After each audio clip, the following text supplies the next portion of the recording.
Capítulo 20. Nossos corações de legalidade e seu coração de liberdade. O Filho de Deus que me amou. Gálatas 2:20. Há duas formas de viver a vida. Você pode viver para o coração de Cristo ou a partir do coração de Cristo. Você pode viver para o sorriso de Deus ou a partir dele. Em busca de uma nova identidade como filho ou filha ou a partir dela. Em busca da união com Cristo ou a partir dela. A batalha da vida cristã é alinhar o seu coração com o de Cristo. Isso é, acordar toda manhã e substituir sua mentalidade natural de órfão por uma mentalidade de livre e plena adoção na família de Deus por meio da obra de Cristo, seu irmão mais velho, que lhe amou e se entregou por você, por conta da plenitude transbordante de seu gracioso coração. Imagine um garoto de 12 anos sendo criado numa família saudável e amorosa. À medida que cresce, sem ser culpa de seus pais, ele se vê tentando assegurar um lugar na família para si. Uma semana, ele tenta criar uma nova certidão de nascimento. Na próxima, ele dedica todo o seu tempo livre para limpar a cozinha. Na semana seguinte, ele tenta imitar seu pai ao máximo possível. Um dia, seus pais questionam seu comportamento estranho. Eu só estou fazendo de tudo para assegurar meu lugar na família. Como seu pai responderia?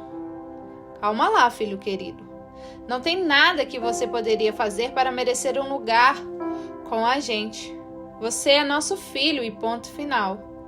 Você não precisou fazer nada para entrar na família e não pode fazer nada agora para sair da família.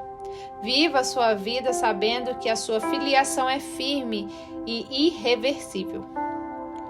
O propósito deste capítulo, por meio de uma reflexão no livro de Gálatas, é aplicar o coração de Cristo à nossa tendência crônica de funcionar com base numa sutil crença de que a nossa obediência fortalece o amor de Deus.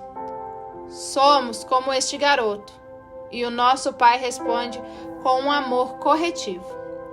Gálatas nos ensina que podemos nos endireitar com Deus baseados no que Cristo fez, ao invés de no que nós fazemos. Assim, ajudar no Evangelho é perder o Evangelho.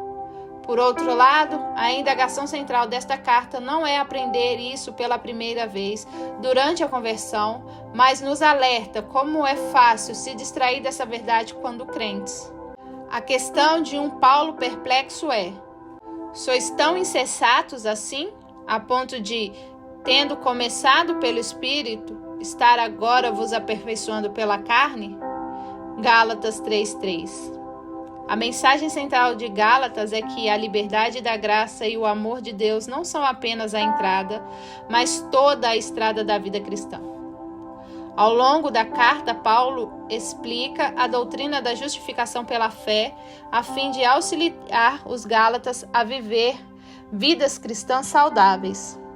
A justificação representa o lado objetivo da nossa salvação. Mas Paulo também fala do lado subjetivo da salvação, o amor de Cristo, de modo que quando ele fala do Filho de Deus que me amou e se entregou por mim, Gálatas 2:20, uma vida cristã saudável se constrói com base tanto nas dimensões objetivas quanto nas subjetivas do Evangelho. A justificação que flui da obra de Cristo e o amor que flui do coração de Cristo. Porém, há uma relação entre os dois. Em março de 1767, o pastor e compositor de hinos John Newton escreveu a um amigo uma carta que dizia assim: Você não se surpreende de pensar de vez em quando que podemos esperar que, pobre e necessitado como é, o Senhor pensa em você? Mas não deixe que tudo que sente lhe desencoraje, pois, se o nosso médico é onipotente, a nossa enfermidade não pode ser incurável, e se ele não lança fora a ninguém que vem até ele, por que temer? Os nossos pecados são muitos, mas as suas misericórdias são muito mais. Os nossos pecados são grandes, mas a sua justiça é muito maior. Somos fracos, mas ele é poder. A maioria de nossas reclamações se devem à incredulidade e aos resquícios de um espírito de legalidade. Observe a forma como Newton fala de como pobre e necessitado como é, o Senhor pensa em você. E o fato de que, citando João 6,37, explorado no capítulo 6, ele não lança fora a ninguém que vem até ele. Newton trata do coração de Cristo aqui. E veja o que ele diagnostica como a fonte básica de nossas resistências a esse conforto. Um espírito de legalidade. É o palavreado do século XVIII, de se referir à justiça por obras ou ao legalismo. A inclinação inveterada, mais sutil, de buscar ganhar o favor de Cristo por meio de nosso comportamento. Newton nos ajuda a ver que a única razão de termos uma consciência diminuta do coração de Cristo é que funcionamos cegamente com base num espírito de legalidade. Não percebemos como é natural para nós vivermos com base numa justiça pelas obras.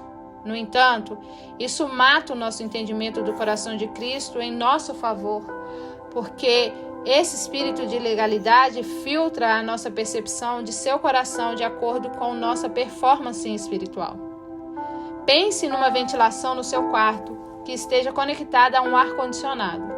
Se você fecha essa ventilação num dia quente de verão, o ar refrescante vai circular pelos dutos na sua casa. Mas você não irá experimentá-lo, porque você a fechou. Abrir a ventilação enche o seu quarto de alívio. O ar refrescante já estava lá, esperando ser provado, mas você não se beneficiava dele. Gálatas existe para abrir as ventilações de nossas vidas, para experimentar a graça de Deus. Mas esse amor e graça não são muito básicos? Nós, cristãos, já sabemos disso. Sim e não. Gálatas 3,10, Paulo fala algo tão impressionante que é fácil perder. O texto em português diz que todos os que são das obras da lei estão debaixo de maldição. A passagem continua e explica que isso acontece porque se formos tentar nos justificar por nossa performance, ela precisará ser perfeita. Depois de assinar o pacto da lei para a salvação, a menor falha acaba com todo o projeto. Vamos considerar o que Paulo quer dizer quando fala todos os que são da obra da lei estão debaixo de maldição. Gálatas 3,10. O texto literalmente enfatiza o que é ser das obras. Paulo usa a mesma frase em Romanos 9,32, quando trata de Israel perseguir a lei como que das obras. Paulo não diz que aqueles que fazem as obras estão debaixo da maldição. Ele diz que quem é das obras estão debaixo de maldição. Sem dúvida, há um ponto em comum aqui, e em certa medida se inclui o fazer, mas ele fala de ser das obras. Paulo está expondo quem mais profundamente somos. Não é o que você acredita doutrinariamente, mas sim do que você é. Ser das obras não é deixar de fazer, é marchar na direção errada. É um certo espírito, um espírito de legalidade.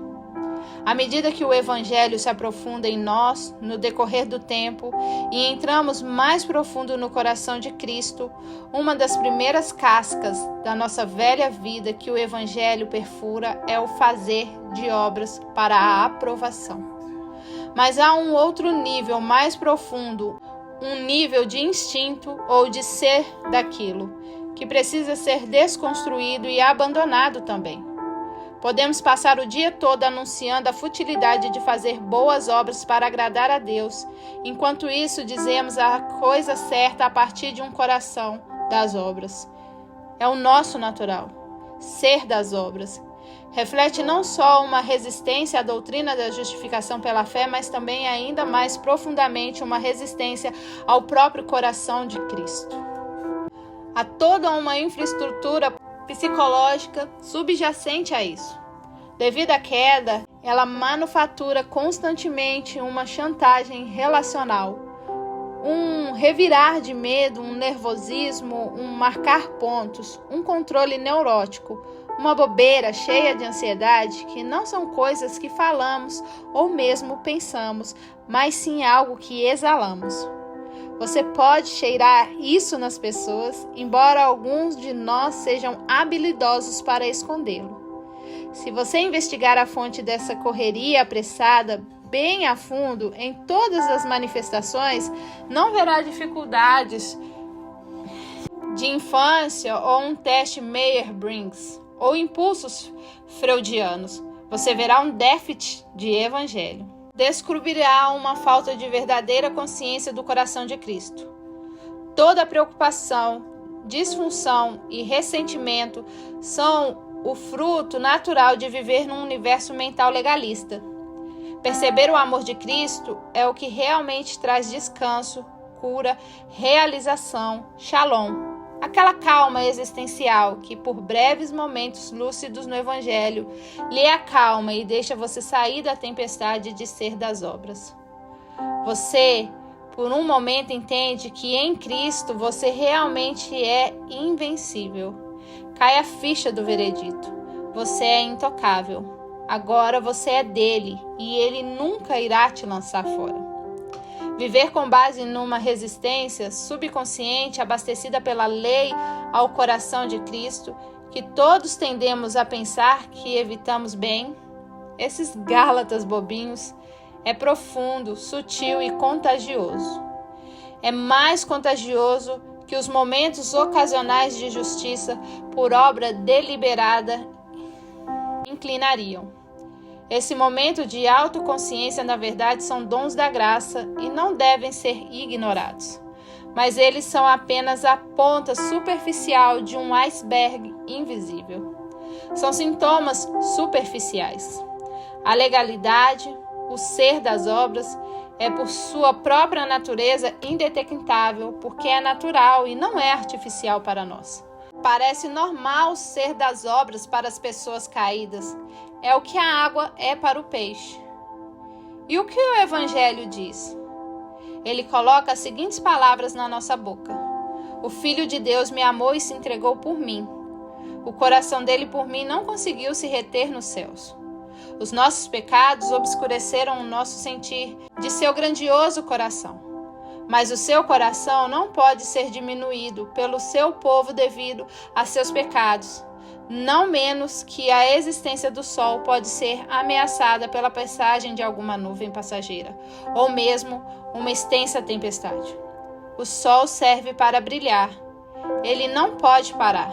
Nuvens ou não, pecados ou não, o tenro coração de Cristo ainda brilha sobre mim. É uma afeição imperturbável. E o grosso do ensino do Novo Testamento é que eu sou definido pelo sol do coração de Cristo, e não pelas nuvens dos meus pecados. Quando somos unidos a Cristo, a punição de Cristo na cruz se torna a minha punição. Em outras palavras, o juízo final que espera todos os seres humanos já aconteceu para quem está em Cristo. Nós que estamos em Cristo, não mais olhamos para o futuro no aguardar pelo juízo, mas para o passado, na cruz. Vemos a nossa punição acontecendo, todos os nossos pecados sendo punidos em Jesus. O seu eu amado e restaurado assim supera, ultrapassa, engole o seu antigo, e não o contrário.